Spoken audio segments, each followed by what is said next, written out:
కార్యక్రమం పెట్టాము. అందులో భాగంగానే ఈరోజు పాలకుర్తి నియోజకవర్గంలోని ఎమ్మెల్యే శ్రీమతి యశస్విని రెడ్డి గారు పాలకుర్తి శాసనసభ్యులు గారికి వినతిపత్రం సమర్పించాము.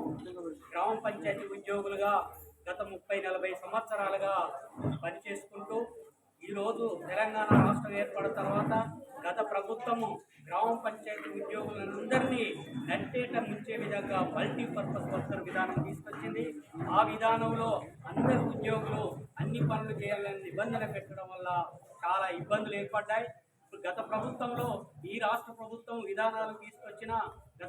తీసుకొచ్చిన విధానం వల్ల 360 కిలోమీటర్లు ఈ పాలకుర్తి నియోజకవర్గం నుంచి హైదరాబాద్ వరకు నిర్వహించాం.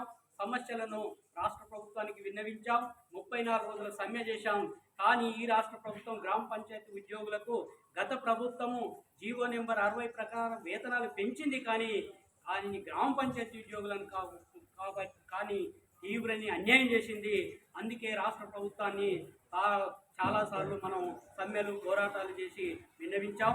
ఫలితం లేదు. రాష్ట్రంలో నూతనంగా రాష్ట్ర ప్రభుత్వం రేవంత్ రెడ్డి గారి సమక్షంలో ప్రభుత్వం ఏర్పడ్డది. ఆ ప్రభుత్వాన్ని మనం స్వాగతిస్తున్నాం.